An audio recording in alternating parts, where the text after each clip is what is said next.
Ouais, Terev Tov à tout le monde.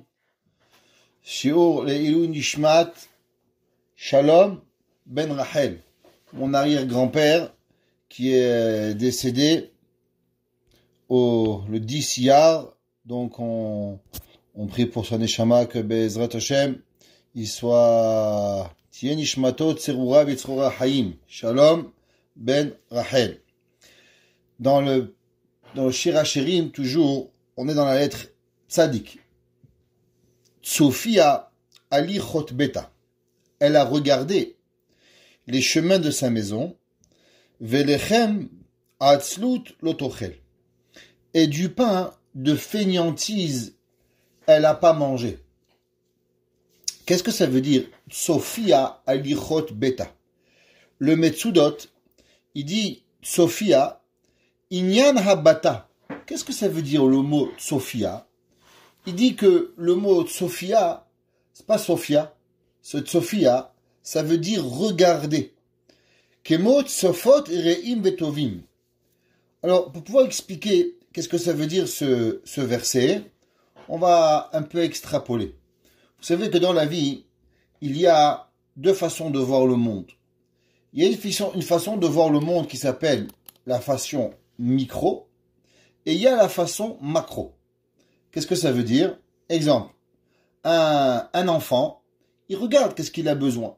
Je veux manger, je veux une bicyclette, je veux ci, je veux là. C'est des besoins personnels et il regarde. Ça veut dire qu'il voit que tous les besoins qu'il a lui sont importants. Un papa, il regarde pas seulement qu'est-ce que cet enfant il regarde. Il regarde David, il veut une bicyclette, Shimon, il veut des patins à roulettes, Rachel, elle veut une perruque. Chacun a des besoins. Donc lui, il doit regarder la globalité, la famille en macro, pas la famille en micro. Parce que si tu regardes en micro, alors tu vas acheter une bicyclette à David, et demain, tu n'auras pas de quoi manger. La Torah, elle demande que généralement, on n'a pas seulement une vision macro ou une vision micro. La Torah, elle veut généralement qu'on regarde le monde d'une double façon. Ça veut dire que la Torah, elle veut qu'on regarde généralement tout ce qu'on veut de double façon. On regarde, numéro 1, le monde d'une façon micro. Ça veut dire par rapport à moi, comment moi je dois vivre, comment moi j'ai besoin de grandir, comment moi j'ai besoin d'arranger mes midotes. Mais aussi, il faut pas seulement regarder par rapport à toi. Il faut regarder toi par rapport au monde. Exemple, un homme il fait ta'anit. Alors c'est bien. Tu fais ta'anit, tu demandes pardon à Kadosh Baruch Hu. Mais si dans un monde où on fait pas ta'anit et que maintenant tu vas avoir la ga'ava que tu as fait ta'anit, alors ton ta'anit il vaut rien du tout. Ça veut dire qu'on doit toujours regarder le monde de deux côtés. Le monde par rapport à toi et à Kadosh Baruch Hu, le monde par rapport à ton individualité et le monde par rapport à ta globalité. À savoir comment tu réagis dans le monde par rapport à autre chose. Comment une personne elle vit dans la société. Est-ce que dans la société tu es bien vu? Tu es mal vu? Comment tu es jugé? Dans le Shulchan Aruch par exemple, il y a des halachot qui s'appellent yuhara. C'est quoi yuhara? Ça veut dire que par exemple, aujourd'hui, on ne s'habille pas en blanc. L'halakha elle est qu'à part les mekoubalim, on ne s'habille pas en blanc. Une personne qui voudrait commencer à s'habiller djelabi à blanc et habiller tout en blanc, il n'a pas le droit. Pourquoi il n'a pas le droit? À cause que c'est un habit qui est réservé aux mekoubalim et automatiquement quand tu vas t'habiller de telle façon-là, alors ça veut dire que tu déclares que tu es un mekoubal. Est-ce que tu es un mekoubal, toi? Tu apprends la yeshiva à Yerushalayim, tu n'as pas le droit. Il y a certaines choses qu'une personne ne peut pas faire. Pourquoi? Parce qu'elle est réservée à une élite. Ça veut dire que même si à toi, de ta façon de voir le monde, elle est bien par rapport entre toi et Hachem, mais il y a une nécessité d'aller voir comment toi tu vis véritablement dans la globalité du système. La femme intelligente, la Eshet Raïl, cette personne extraordinaire, souvent et beaucoup de fois, généralement, tous les problèmes de la vie, ils sont quand les gens ne regardent que leur nombril, que le bout de leur nez, comme on dit en français. Qu'est-ce que ça veut dire voir le bout de ton nez? Ça veut dire que tu te regardes que toi. Ça veut dire que toi, tu arrives au magasin, tu es pressé, tu prends ton chariot, tu coupes tout le monde, tu regardes pas, maintenant tu fais du chilou Hashem. Oui, mais tu comprends, j'ai mon chiour. Mais Maïr pas dit que t'as un chiour. Est-ce que l'autre, il n'a pas des enfants à amener à l'école? Est-ce que le Kiddush Hashem ou le chilou Hashem que tu vas faire, il est plus grand, il est moins grand? Comment tu établis ces règles? Comment tu arrives à véritablement voir? Sophia alichot beta. Il dit Rashi. Qu'est-ce que ça veut dire? Comment véritablement on arrive à voir ces deux aspects de la vie? Des fois, si on regarde dans le micro, j'y arrive pas. Si je regarde dans le macro, j'y arrive pas. Ça veut dire que dans la vie, il faut jongler entre la vision micro et la vision macro. Des fois, je suis obligé de faire abstraction de l'autre pour pouvoir faire ce que j'ai à faire. Exemple. Un enfant, il veut maman, j'ai faim, maman, j'ai soif, maman, une chaussure, maman, à boire, maman, un bonbon. Les enfants, ils vont jamais arrêter. Si une maman, elle n'arrête pas, un papa, il y a toujours de quoi faire. Des fois, il faut savoir dire stop, on arrête. Alors, je vais prendre mon temps, je vais aller prier ma prière, shaharit, mon mincha, si je peux prier mon ma'ariv, ishtabar shemo la'ad, comme Rav Chaim Kanievski dit, si une famille, on veut que la hirat shamaim rentre dans la maison, il faut que la maman, elle prie vite. Non, c'est pas obligatoire. Mais si on veut faire entrer Yirat Shamaim, il faut prier vite pour les dames. Alors, une personne, elle veut prier vite.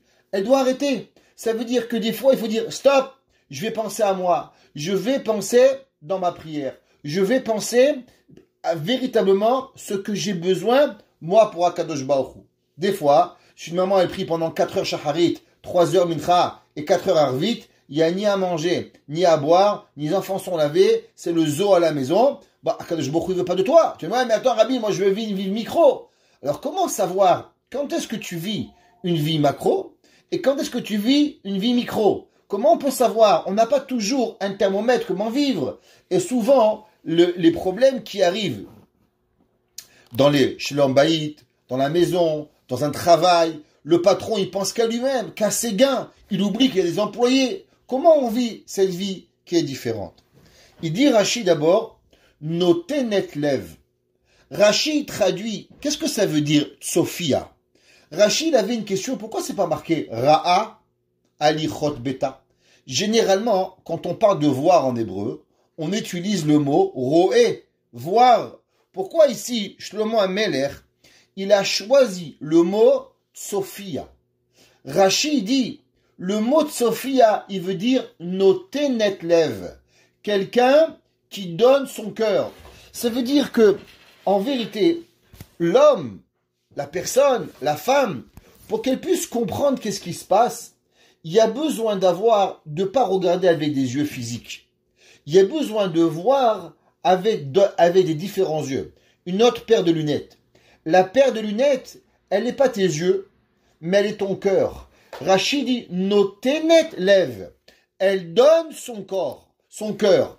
Qu'est-ce que ça veut dire, donner son cœur? Ça veut dire qu'il y a des gens qui voient, mais ils ont seulement envie d'apercevoir. Ils n'ont pas véritablement envie de voir profondément comment je vais voir. Et je vais donner un exemple sur ça. Le Rav Shalom Shvadron, ceux qui sont là des cours, on a déjà raconté cette histoire, mais elle vaut la peine d'être racontée.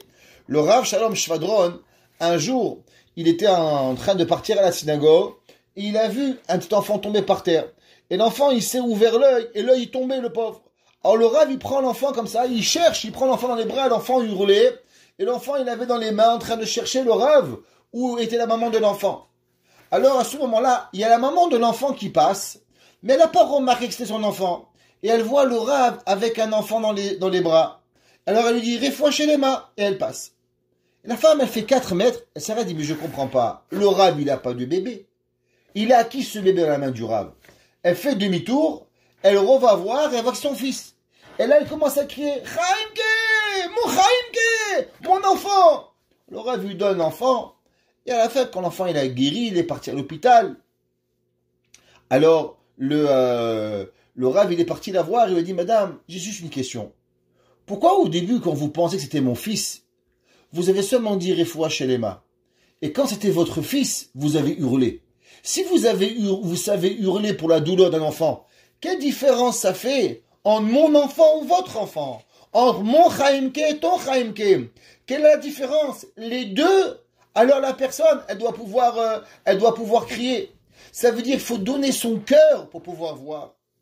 On raconte le Rav Obadia Yosef et le Rav Ben Sion Abba Shaul, les deux habitaient dans le même quartier.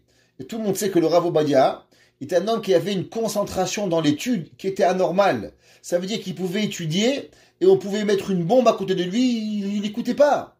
Et un jour, le fils de Rav Obadia Yosef, Rav Yaakov Yosef, il est tombé. Et il est tombé sur l'arcade, et vraiment il avait besoin de points de suture. Et l'enfant, il hurlait. Et qui est sorti? Il est sorti le Rav Abba Shaul. Le Rav Tzion Abba Shaul est sorti, et il a vu que l'enfant, il saignait. Il a appelé Madame Yosef, Madame Obadia Yosef, et il a amené à l'hôpital pour amener soigner l'enfant. Alors ils ont demandé, est-ce qu'on va déranger le Rav? Il a dit, si le Rav, il n'entend pas son fils crier, c'est qu'il n'entend personne. Le Rav Obadia Yosef n'a même pas entendu son enfant. Le Rav Abba Shaul est parti à l'hôpital. Ils ont cousu l'enfant. Il est revenu. Il n'a rien remarqué. Dans l'étude totale, ça veut dire que quoi? Rav Obadia, il n'écoutait pas les enfants des autres, mais il n'écoutait pas aussi ses propres enfants, parce qu'il était contre la Torah. Mais cette femme-là, elle a hurlé pour son fils. Pourquoi tu n'as pas crié pour mon fils? Ça veut dire qu'en vérité, tu regardes le monde dans une vision macro, dans une vision micro, que le monde par rapport à toi, tu cries quand ça te fait mal. Mais pourquoi tu ne regardes pas l'autre? Il dit, le Rashi, Notenet lev al tsarke bene betea. Elle donne son cœur sur les besoins de ses enfants. Qu'est-ce que ça veut dire? Souvent, on a des enfants, Baruch Hashem, ils sont bien élevés. Ils nous disent pas qu'est-ce qu'ils ont besoin. Le rôle des parents, c'est pas toujours d'attendre. Qu'est-ce que ton fils il te dit? Que ton fils il va arriver, il lui manque une chaussure, il lui manque un habit, ta fille il va lui manquer une jupe. C'est pas ça le but. Le but, c'est de voir et de regarder le comportement jusqu'à qu'on va savoir découvrir les besoins de nos enfants. Ça veut dire que, autant dans le matériel, un père il voit son fils les chaussures déchirées, il doit dire, mon fils, viens, c'est une paire de chaussures. Pareil dans le comportement de la Torah. Un père, il voit son fils, il dit un gros mot. Comment tu veux dire un gros mot? Est-ce qu'on sait comment c'est grave un gros mot? La Gemara, dans Shabbat, elle dit, malheureusement, pourquoi il arrive des malheurs chez les enfants juifs? On va même pas dire le mot. La Gemara, elle dit parce qu'ils disent des mauvaises choses de leur bouche. Quand les jeunes enfants disent des mauvaises choses de leur bouche, c'est pour ça que Kadosh Baruch Hu, il les prend à côté de lui. Ça veut dire un père, il écoute son fils, il écoute des gros mots. Comment tu parles, mon fils? Comment tu dis la vulgarité? Comment tu fais ce qu'il faut pas dire? Faut pas attendre qu'il y ait une catastrophe. Généralement, une catastrophe, elle arrive quand quelqu'un il a regardé, après il a parlé, et après que tu as parlé, alors tu actionnes. C'est rare qu'un gars, un homme, une femme, une fille, un garçon, il dit, tu sais, je vais aller voler une banque. Demain, il vole la banque. C'est pas ça. Ça, on est dans le Far West. Un homme, une femme, une personne, il regarde, il parle, il se convainc de quelque chose. Ça veut dire que ça arrive doucement, doucement pour pouvoir y arriver. Les parents, ils ont l'obligation d'aller et de s'assurer que nos enfants, il dit Rashi, il dit Rashi quelque chose d'intéressant. Rashi dit, qu'est-ce que ça veut dire les chemins de la maison? Comment on voit le micro et le macro? Rashi dit en vérité, le micro, c'est le émet. Ça veut dire qu'une personne, elle doit vivre dans le émet. On ne peut pas vivre dans le mensonge. Un enfant, vous savez, le Mishnah Bura, il n'était pas le Chafetz Chaim, qui connaît pas le Chafetz Chaim, comment il parlait, comment il réfléchissait, comment chaque geste de sa vie était calculé. Le Chafetz Chaim, il grattait pas la tête. S'il n'avait pas réfléchi, est-ce qu'il devait se gratter la tête? Il touchait pas sa kippa. S'il n'avait pas réfléchi, est-ce que ça me vaut la peine de perdre une fraction de seconde de mon chiot pour toucher ma kippa? T'es un Kodesh Kodashim, le Chafetz Chaim. Et ben pourtant, le Chafetz Chaim, dans l'éducation, était un rénovateur. Autant qu'à l'époque, le Chafetz Chaim, déjà, il a parlé de l'importance de communiquer avec ses enfants, de comment les mechabed otam. Mais le Chafetz Chaim, il a donné une nekuda extraordinaire.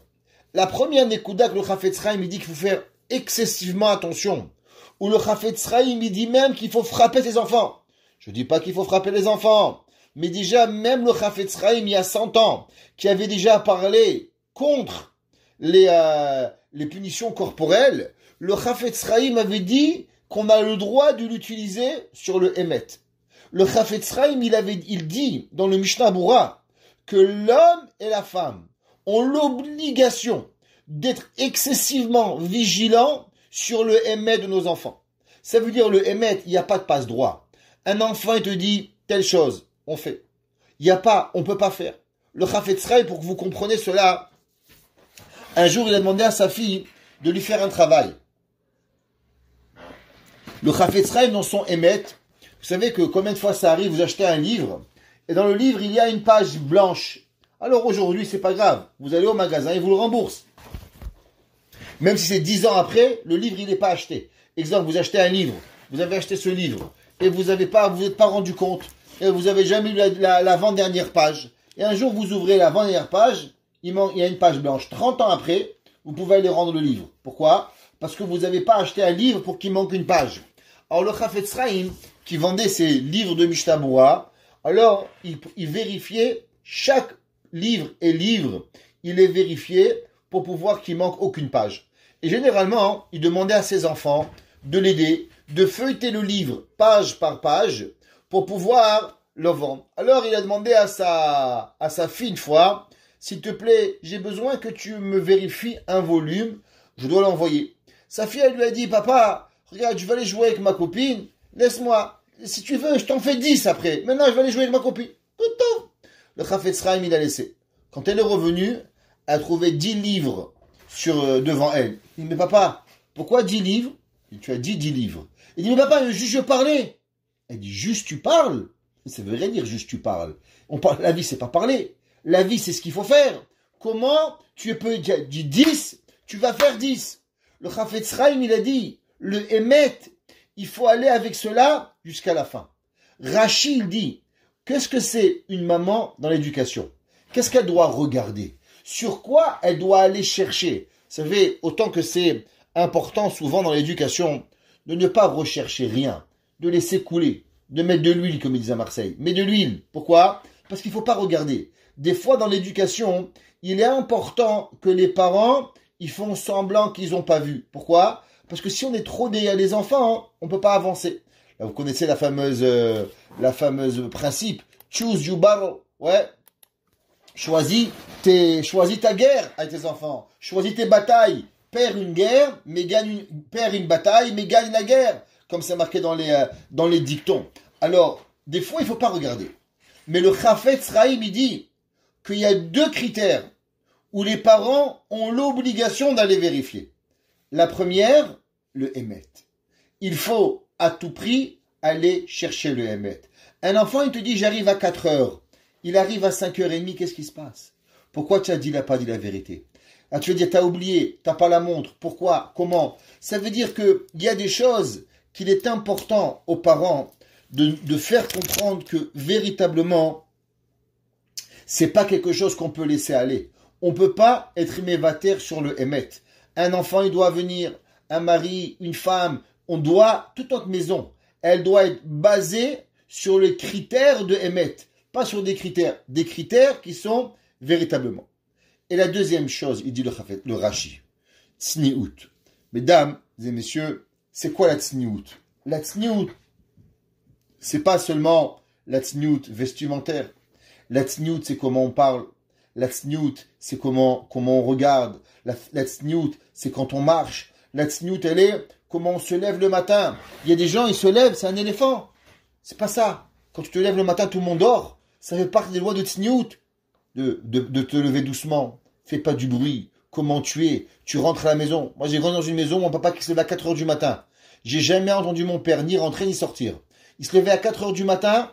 Il pouvait quitter la maison. Il faisait le café. J'ai jamais entendu un bruit. Pourquoi? Tsanoa. Hatsne alechet, la Torah dit. Sois honorable quand tu vas marcher. C'est-à-dire, on peut avoir plein d'autres défauts.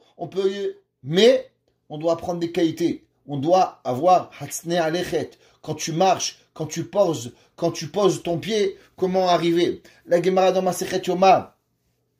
Ouais. La Gemara a dit que à cause de quoi le temple a été détruit. La Gemara a dit que le deuxième temple a été détruit à cause que les femmes, quand elles marchaient, elles mettaient un pied devant l'autre pour marcher doucement, pour s'assurer que tous les hommes ils les voient. Ça veut dire que elle était sûrement habillée de sniout, croyez-moi. Elle n'existait pas la mini-jupe il y a 2000 ans. On n'a jamais vu une mini-jupe il y a 2000 ans. Mais pourtant, il y avait une autre façon de pas être sniout. Et le rôle des parents, c'est d'aller rechercher où nos enfants ils sont pas de sniout. Ça veut dire que si moi je vois la pointe de l'iceberg, c'est qu'il y a en dessous, il y a beaucoup plus. Un enfant qui se permet de voler $1, un enfant qui se permet de mentir un petit mensonge, un enfant qui se permet d'être devant ses parents, pas à sa tsniout, qu'est-ce qu'il fait quand les parents ils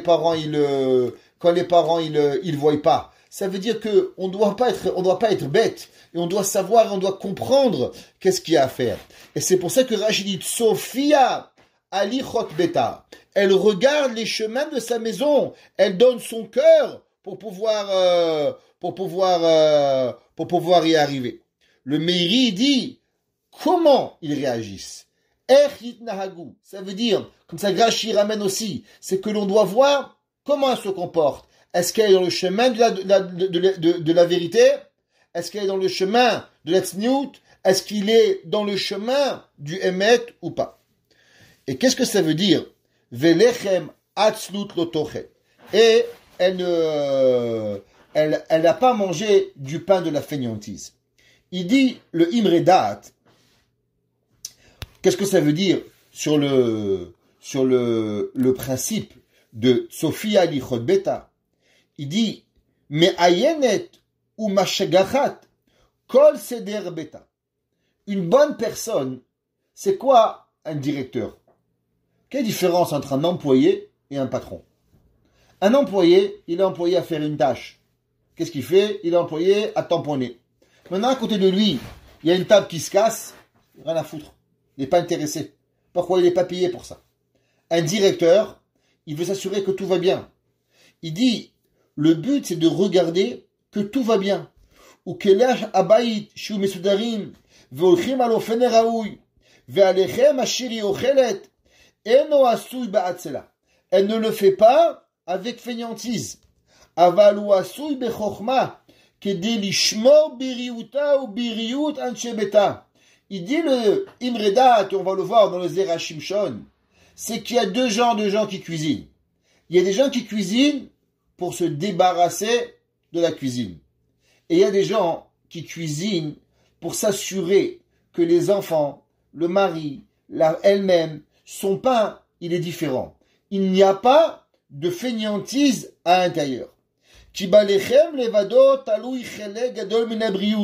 Car on sait, le pain, il y a énormément de qualité dans le pain pour pouvoir manger en bonne santé. Il dit que le pain, tout dépend comment il est fait.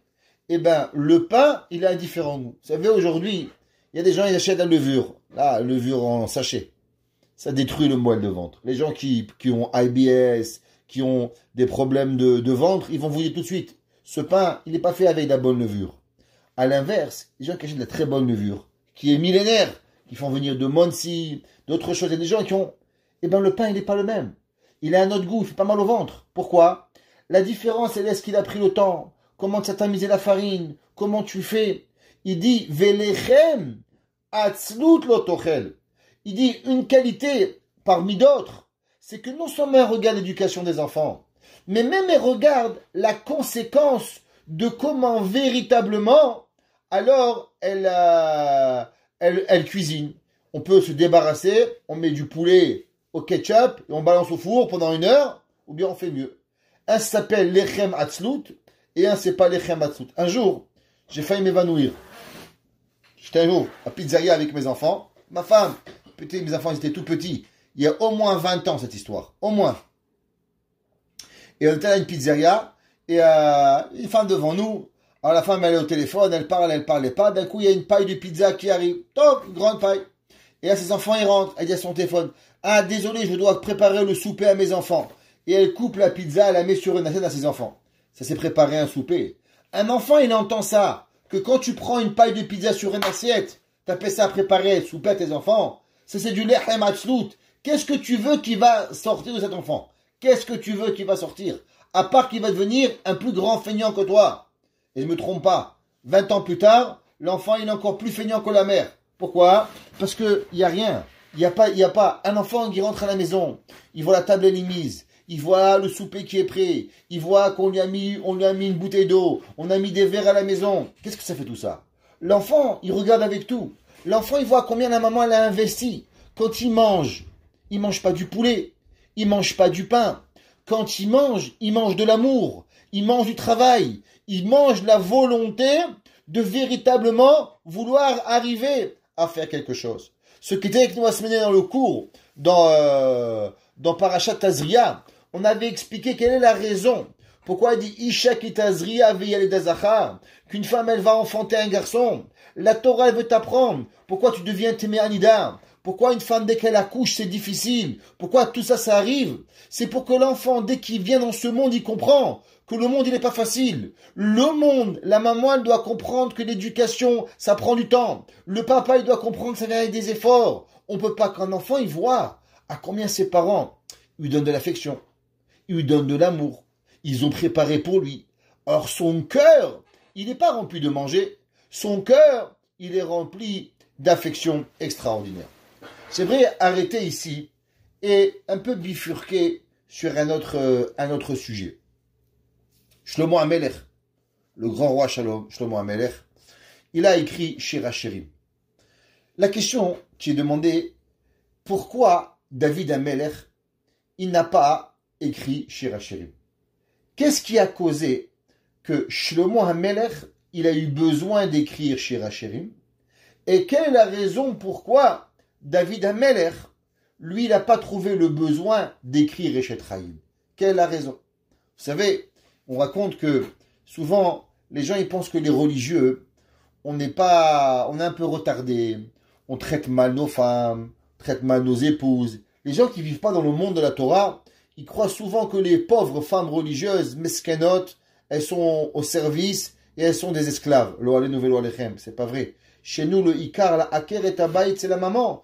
Toute la maman, elle tient la maison. La judaïcité, elle est à la maman. Mais les gens pas religieux, ils savent pas tout ça. Alors, un jour, il y avait un couple pas religieux qui était là, il faisait kidouche, traditionnaliste. Alors, il y avait le mari, il se rappelait du chant de son père, qui chantait de son grand-père, Eshet Chaim.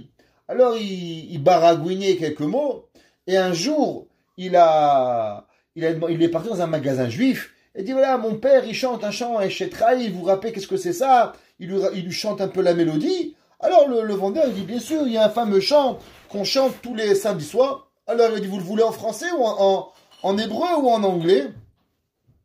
Alors, le mari et la femme lui ont dit, bah, donnez en hébreu et en anglais, on va comprendre ce qu'on va dire.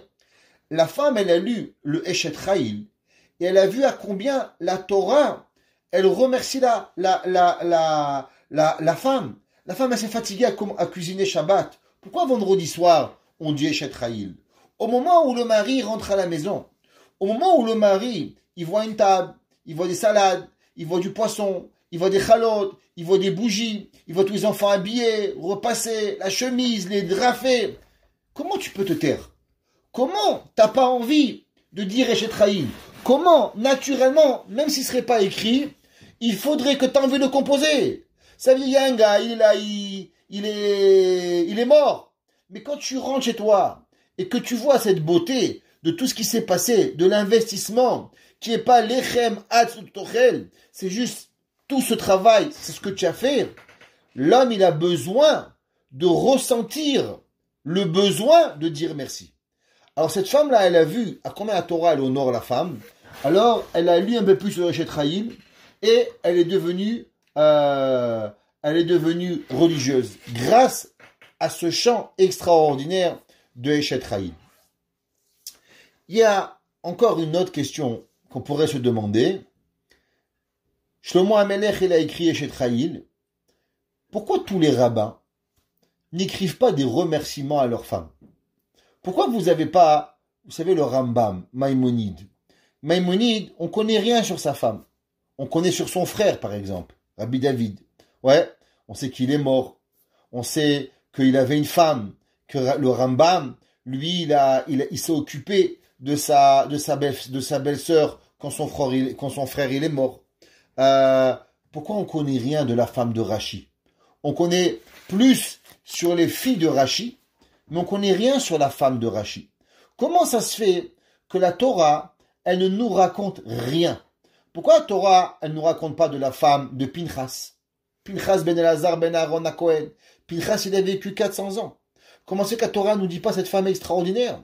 Pourquoi on ne nous parle pas de toutes ces femmes? Le seul et le premier qu'il a remercié sa femme dans un livre, c'était le Tzlach. Le Tzlach, c'est le Noda Biouda. Il a écrit plusieurs livres dans la Torah, dans la Halacha. Rabbi Cheskel Lando, il s'appelait. Et lui, c'est le premier que dans son livre, dans la préface de son livre, il a écrit un remerciement à sa femme sur la Torah qui a été pour lui une Akeret Abaït, une femme qui était à ses côtés. Et la question, elle est puissante. Comment ça se fait que David Amelech, il n'a pas écrit Eshet-Chayil? Comment ça se fait que seulement au XVIIIe siècle, on a attendu le premier rabbin qui a écrit un livre où il remercie sa femme? Quoi, ils étaient tellement des barbares, les rabbins.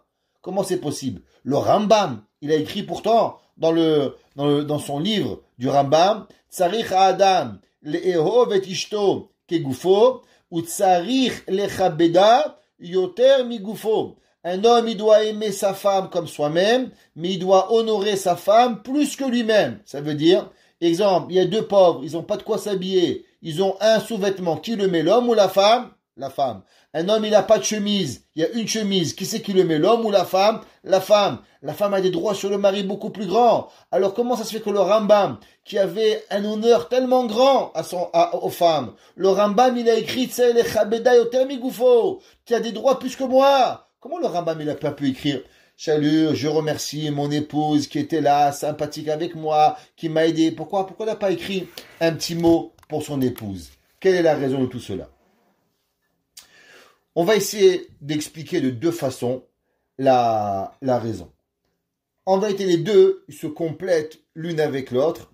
Elles sont, cette question elle a été demandée par le Rav Meir Mazouz dans son livre Kovetz Ma'amarim. Ceux qui veulent voir le livre, il est là. Et il a un chapitre au complet à propos de cette question et de pouvoir débattre ce sujet. La première chose qu'il dit, pourquoi David Amelech il n'a pas écrit? Vous savez que David Amelech d'abord, il a marié que des juifs. David Amelech il avait 6 femmes et 12 concubines.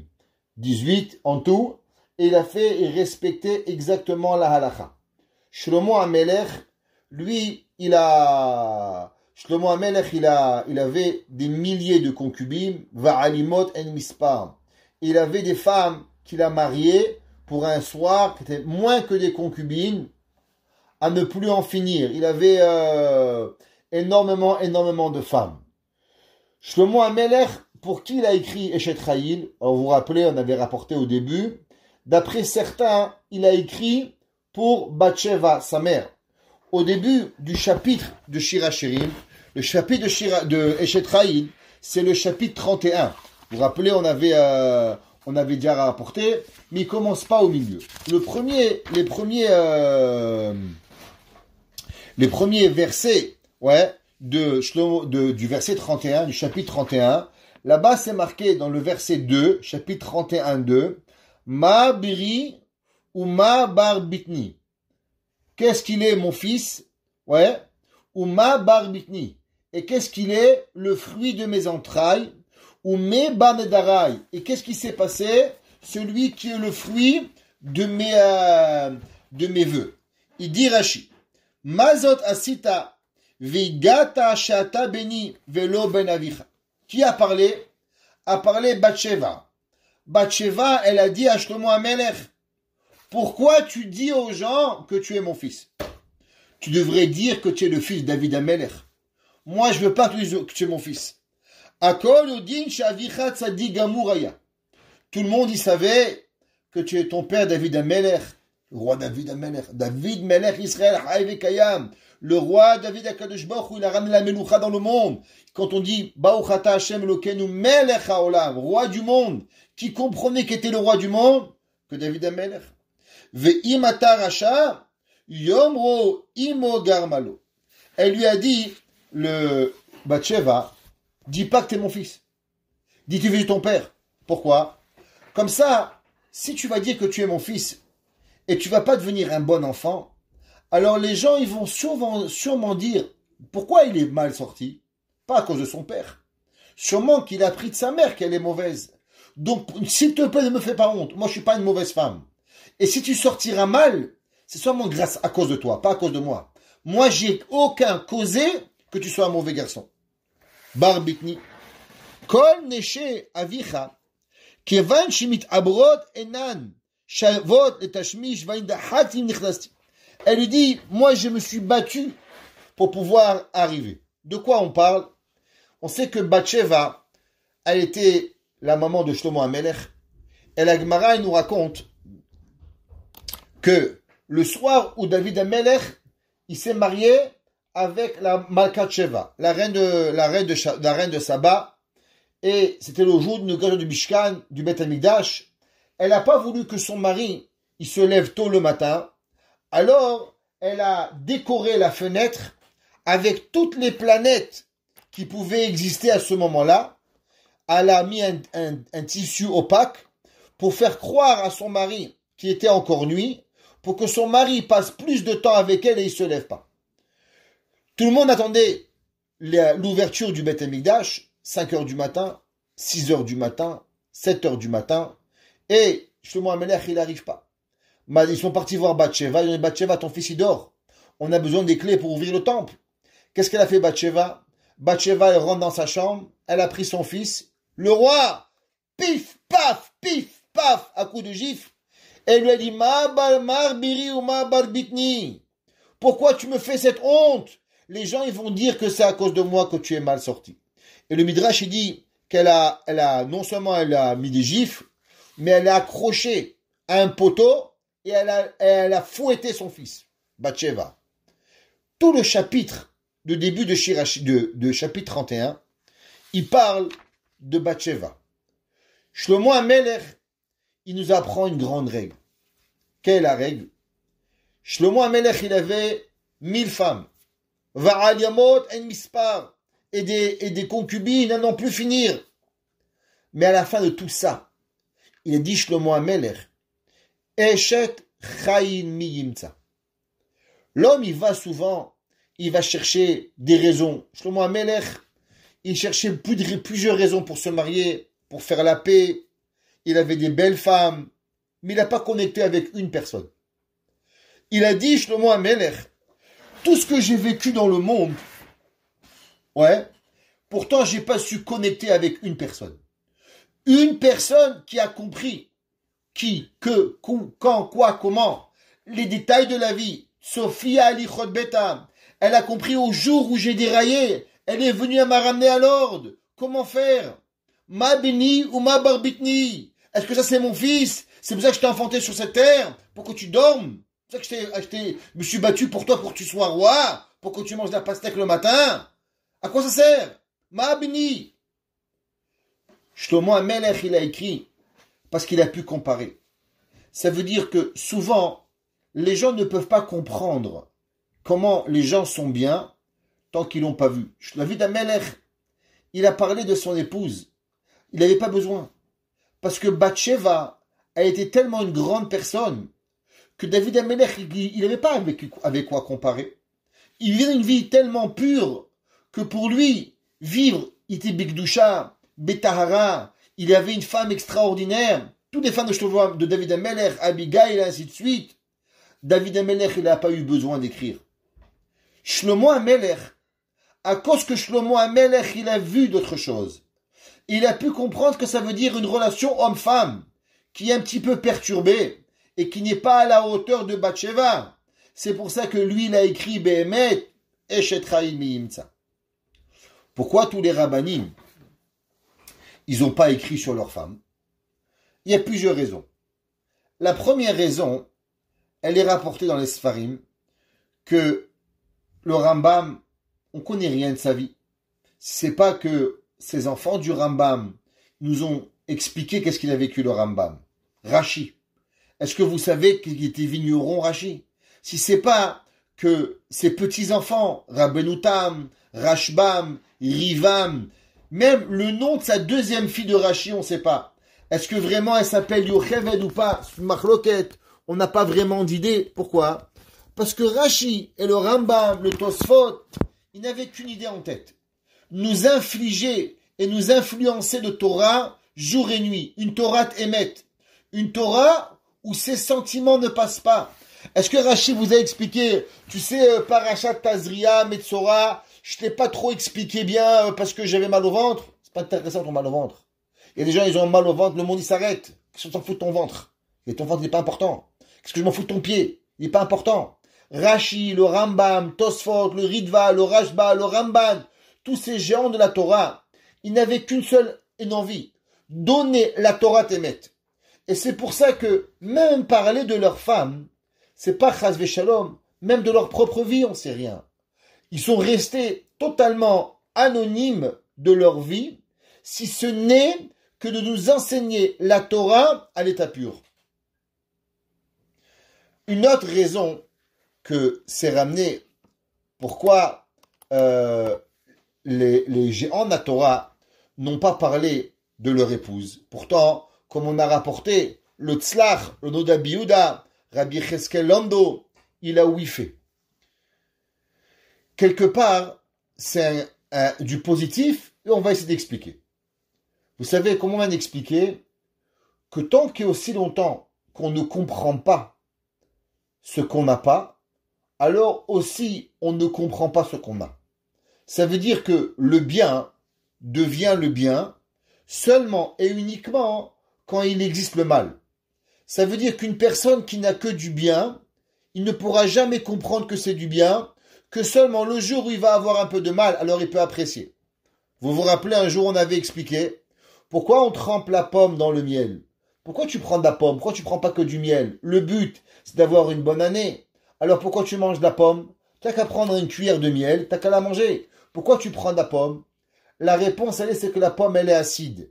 Et que si tu prends le miel tout seul, eh ben le miel, il t'étouffe. Parce que tu peux pas apprécier le trop bon il t'étouffe. À l'inverse, quand tu prends quelque chose qui est acide et que tu le trempes dans le miel, alors le miel, il amène à la personne que l'acidité au-dessus du sucre, tu vas apprécier le sucre. Mais s'il y a trop de bien, tu comprends pas. Si vous avez compris ça, on peut comprendre un Mahamar du Baal Shem Tov. Le Baal Shem Tov, il écrit, il demande une question. Il y a ce qu'on appelle dans les Higuerot du Baal Shem Tov, il y a un livre, qui est les Higuerot de Baal Shem Tov, c'est des lettres extraordinaires, ça s'appelait Sha'arei Yeshua. Là-bas, il y a 3 lettres du Baal Shem Tov qui sont des grandes séboulottes. Et là-bas, le Baal Shem Tov, dans une des lettres, dans un passage, il demande une question. Il dit la question suivante. Pourquoi Akadosh Baruch Hu, il a créé l'homme qui devait manger? Pourquoi l'homme doit manger? Adam Arishon, même avant la faute, il avait le droit de manger. L'inverse, Akadosh Baruch Hu dit, Mikol Agan Tochal, Mikol Etz Agan Tochal, mange tous les fruits. Pourquoi Adam Arishon devait manger? Quel est le but? Vous et moi qu'on mange, c'est pour élever les âmes perdues dans les fruits. Je comprends qu'on doit manger.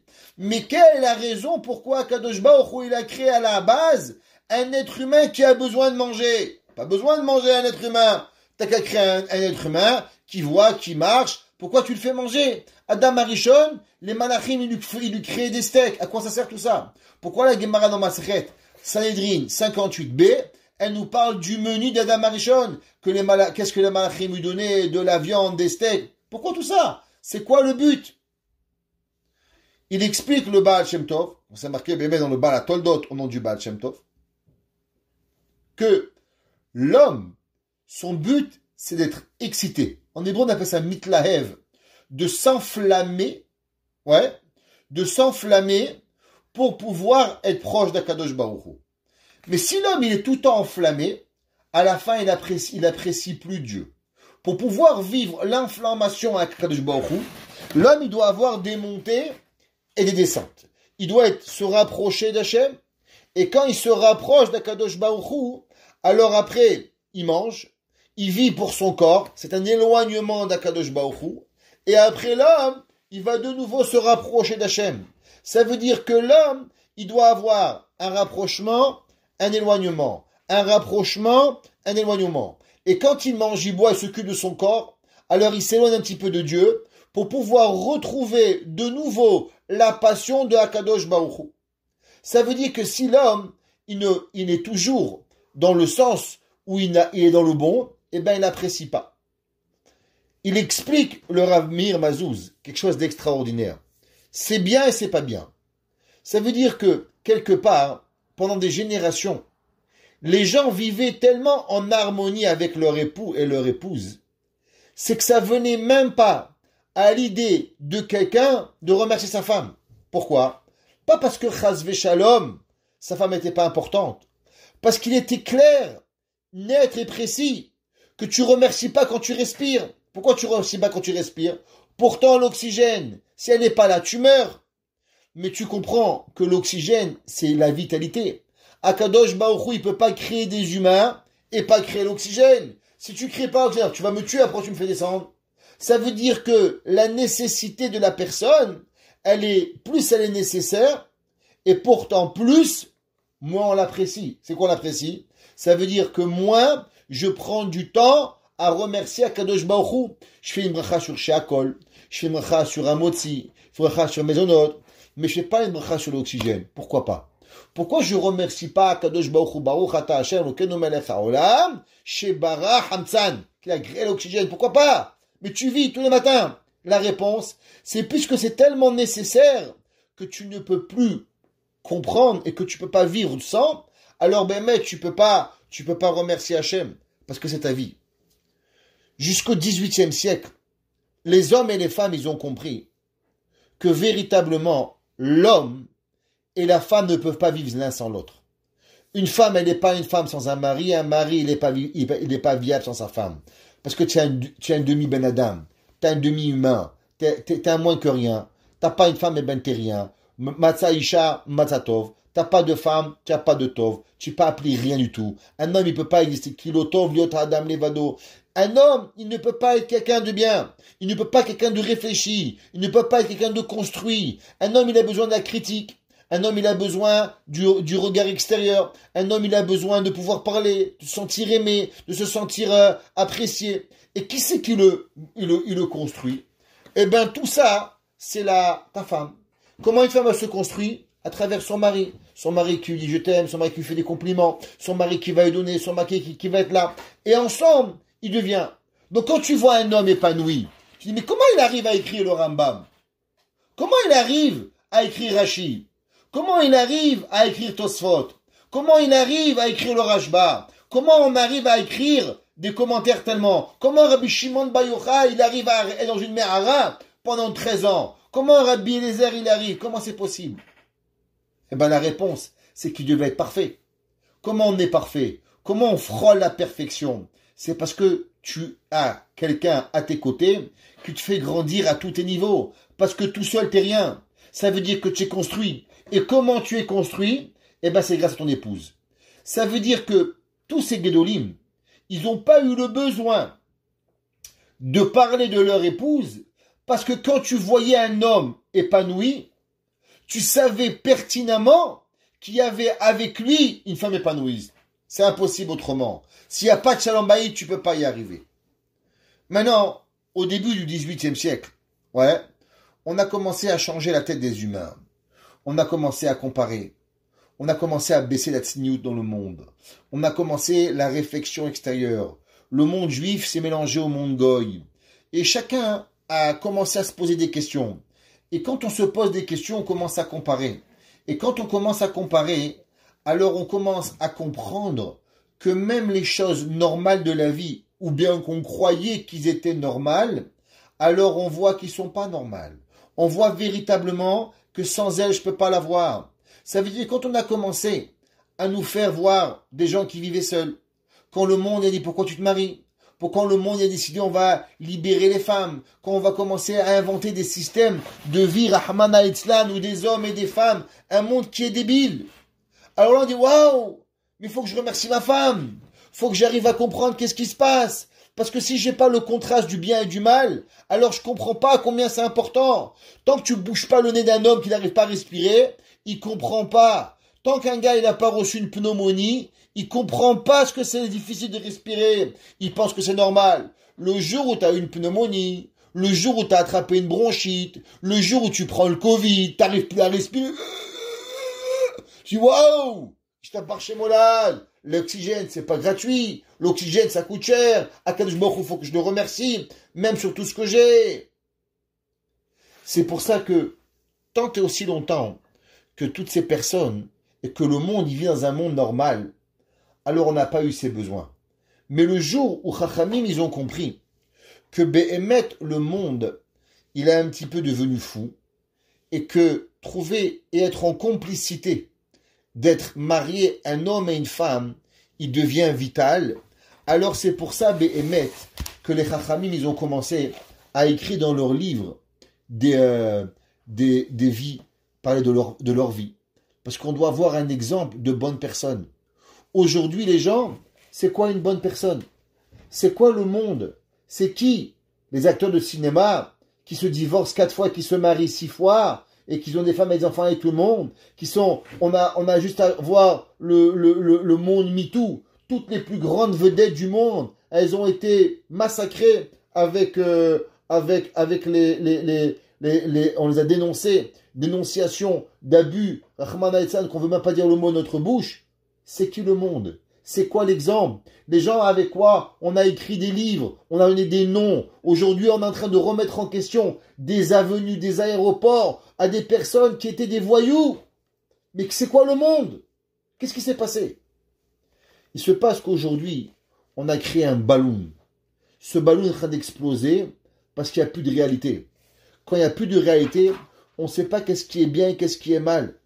La Torah aujourd'hui, Shlomo HaMelech bechormato, quand il a fait le tour du monde, quand Shlomo HaMelech il a pu comprendre le pouls de l'humanité, Shlomo HaMelech il est arrivé, il a dit waouh, c'est ça qui attend le monde à la fin des temps. À la fin des temps, il attend que les gens, ce qui est normalement être un monde de base, qu'un homme, il ne peut être heureux qu'avec sa femme, qu'une femme ne peut être heureuse qu'avec son mari, que des enfants ne pourront grandir dans une maison seulement quand la maison, elle est stable, la maison, elle est heureuse, la maison, elle est bien. Parce que sinon, on ne peut pas y arriver. Et que tu vas pouvoir croire que tu grandis. Mais qu'en vérité, tu n'es rien, tu ne peux pas avancer. Eshet-Raïm Miyimtsa. Shlomo HaMelech, il est venu, il a dit, qu'est-ce qu'il y a à faire? Il y a des gens, vendredi soir, quand ils disent Eshet-Raïm, ils sont heureux. Baruch Hashem, moi j'ai trouvé ma femme. Il y en a d'autres, ils se consolent. Il dit, si Shlomo HaMelech avec 1000, il n'a pas trouvé, pourquoi tu crois que moi je vais trouver? Ouais, alors c'est pas grave qu'elle a raté le manger. Et je travaille ça. L'homme, il peut voir ce qu'il veut dans la vie. Il peut voir la consolation, et il peut encore se plaindre, et on va se servir du Eshet pour se plaindre. Ou bien il y en a qui vont se servir de la Torah pour comprendre véritablement que tout ce que je suis arrivé, alors Béhémet, je suis là pour pouvoir vivre. Et c'est pour ça que la Torah, quelque part, elle nous a donné cette sagesse de pouvoir vraiment comprendre et avoir ce qu'on a besoin. On n'est pas importante. On est véritablement, on a un rôle extraordinaire à jouer. Darsha, comme on a vu dans le Pasuk, Sophia alichot beta. Pour comprendre cela, il faut avoir la vision micro. Il faut avoir la vision macro. Velechem atzlut lotochel. On ne peut pas voir vraiment la fainéantise. La personne qui se débarrasse, il ne peut pas construire. La personne, si elle veut véritablement arriver, elle doit pouvoir être avec dans le travail. Il dit le Zera Shimshon. Ita b'shulchan aruch choshel mishpat. Le Shulchan Aruch il ramène, ouais, En hapoel rachai le'ar'iv ou lesagef et atzmo. Vous savez, il y a une halakha. les gens ils savent pas, spécialement quand on est employé, quand on est professeur encore plus, qu'il est interdit à un employé, écoutez bien, c'est pas un moussard ici, il est interdit à un employé, par exemple, de faire un grand régime. Pourquoi? Quand tu es au régime, qu'est-ce qui t'arrive? Eh ben, tu es fatigué. Quand tu vas être fatigué, tu vas être moins fonctionnel au travail. Tu vas être moins productif. Ton patron est employé pour travailler 8 heures par jour. 8 heures fois 60 minutes. Comment toi tu vas être fatigué? Le Shulchan Aruch dit, il a interdit à un professeur, par exemple, de jeûner. On n'a pas le droit de dormir tard. Vous savez, le Shulchan Aruch Harav, il ramène dans les Chot Talmud Torah qu'il a interdit à un rabbi, interdit à un professeur d'école d'aller à un mariage le soir. Qu'est-ce qui te permet? Demain, tu vas être fatigué. Les élèves, ils vont faire un peu de bruit. Tu vas leur crier dessus. Tu vas malheureusement leur enlever un peu le goût de la Torah. Peut-être que tu vas trop les punir. Peut-être que tu vas en repousser à la Torah. Elle dit la Gemara, Arur ose melach toremia. Maudit celui qui fait son travail tordu. Shulchan Aruch nous interdit, quand on est employé à quelqu'un, il faut avoir des responsabilités, se lever tôt le matin, bien manger, bien boire, bien dormir. Pourquoi? Pour pouvoir y arriver. Un jour, on raconte, qu'est-ce que ça veut dire un bon directeur d'école? Un jour, un rabbi l'a dit, un jour, c'était le mariage de mon frère, donc bien sûr, je suis venu tard, le mariage, j'arrive le matin, alors j'arrive à l'école, le rabbi me dit, t'es arrivé en retard? J'ai dit oui, j'ai juste fini de prier. Alors le rabbi lui dit, va au bureau, va manger. Il dit, mais rabbi, je suis en retard. Il lui dit, un rabbi qui mange pas avant d'enseigner, il ne peut pas enseigner. Va prendre encore 20 minutes, va manger un gâteau et un café, tu auras la force pour venir. Un bon Menaël, celui qui comprend que le professeur il a besoin de manger. Et le bon professeur, il doit comprendre qu'enseigner, c'est pas arriver à la dernière seconde. L'enseignant, il doit venir préparer pour pouvoir y arriver. Et il dit, Vechenta, la Gemara ramène, Rabbi Shimon Gamliel Omer, lo yarso, mipene shememaet, melarto shel balabait. Ouais, la Gemara dit que la personne doit se lever, vechol bakay minachama bachol minatzina. Ouais, on doit faire attention de se protéger l'hiver de l'hiver, le soleil de l'été. Pourquoi? Pour pas être un mauvais employé. La Eshet Chai de Zerachim, qu'est-ce que ça veut dire? Une femme, un adulte, comme on a expliqué, il doit avoir la vision macro. Qu'est-ce que ça veut dire? Si je vais mal manger, j'aurai pas la force pour mes enfants. Si je vais commencer à aller courir pendant 4 kilomètres, et après j'arrive, les enfants ils montent, ils sautent en l'air, tu te permets d'aller sortir, de courir. Un père, tu vas aller jouer au tennis, les enfants avec qui ils sont. Il dit, la Torah dit, Sophia lichot beta. Vous savez, on est souvent dans la vie, dans la réaction, avant d'être dans la prévention. Généralement, tous les plus grands problèmes, ils arrivent quand une personne, elle est dans la réaction. Mais si une personne est dans la préparation, alors automatiquement, il lui arrive pas de problème.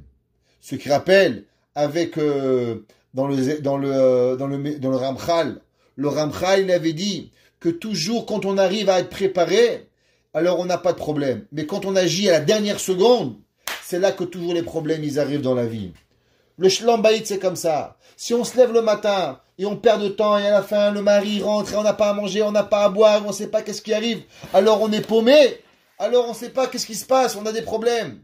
Mais si, qu'est-ce qui se passe? Je me prépare, Sophia lichot beta. Je vois qu'est-ce que j'ai à faire. Je me prépare mentalement, psychologiquement, qui, que, quoi, où, quand, comment. Et en fonction de ça, même mon corps, je le prépare. Lechem atzlut lotochel du zerachim shaon. Comment tu manges, comment tu bois. Est-ce que c'est aujourd'hui à faire le régime? Est-ce que c'est aujourd'hui que tu dois courir 12 kilomètres le jour où ta belle-mère va venir et que ton mari va être super stressé? Est-ce que c'est ça que tu as besoin de faire aujourd'hui? Alors il dit, la préparation, qu'est-ce qu'elle commence? Elle dit, l'omit atzelet. Des fois, il faut savoir prendre du temps. Manger quand il faut. pour pouvoir avoir la force plus tard. Bien sûr, le manger, c'est seulement un phénomène, c'est seulement un exemple physique que l'on a par rapport à cette vision qu'on a expliquée, la vision macro. Ça veut dire que des fois, tu dois anticiper ta journée. Généralement, quand tu subis ta journée elle est fsara. Mais quand tu vas te préparer à ce qui va arriver, Sophia alichot beta, tu regardes qu'est-ce que tu as à faire. Et par rapport à ce que tu as à faire, alors tu vas arriver à ce que velechem à tochel. Aujourd'hui, c'est que tu dois manger plus, tu dois boire plus, parce que tu as plusieurs travaux à faire. Aujourd'hui, tu dois te couper les ongles, faire ce que tu as à faire. C'est pas important. Pourquoi? Par rapport à ce que tu vas voir plus tard. Prévention de ta journée qu'elle va arriver. Velechem atzlut lotochel. En un mot, et on terminera avec ça. Si une personne, elle veut réussir, la Mishnah, elle dit Kol hamichin me'erev Shabbat yochal beShabbat. Kol hatoreach be'erev Shabbat. Tout celui qui se fatigue avant Shabbat, il mangera Shabbat. C'est quoi Shabbat? Shabbat, c'est pas seulement Shabbat, le 7e jour. Mais Shabbat, c'est le principe de quand on veut enjoy, on veut profiter quelque chose. Si vous êtes dans la réaction, généralement, vous allez juste subir, juste dans la tristesse. Mais si on est Sophia alichot beta, si on est toujours en préalable, regardez, en prévention, alors automatiquement, velechem a'atzutochel, on pourra actionner, on pourra vivre, on pourra voir, et surtout, on pourra être dans la joie au moment venu. Et je ne serai pas dans ce qu'ils appellent aujourd'hui le stress, mais à l'inverse, je serai dans les moments les plus plénitudes parce que je me serai préparé à ce moment important que je veux. Et ça, c'est pareil tous les jours de notre vie, tous les jours de ce que j'ai à faire, à chaque moment que je veux. Sophia alichot beta, regarde ce que tu as à faire. Et par rapport à ça, velechem a'atzotochel, et tu ne vas pas te priver de ta préparation pour qu'au moment venu, tu sois capable de vivre ce moment avec le plus grande joie, avec la plus grande dévotion que tu dois à ton mari, à ta famille, à ta femme, à tes enfants, à ton père et à ta mère, à cause que tu auras été préparé au préalable et non subi le moment qui va venir. Je me crois une face qu'on arrive toujours à être sauvé, mirachok, voir de loin et se préparer de loin, comme a dit la Mishnah en Pirkei Avot, Ezeu Chacham, Haroet Anolad, qui est l'homme intelligent, celui qui arrive à regarder le futur et se préparer pour pouvoir préparer le travail et le labeur de sa journée. Baruch Hanai Leolam, Amen ve Amen.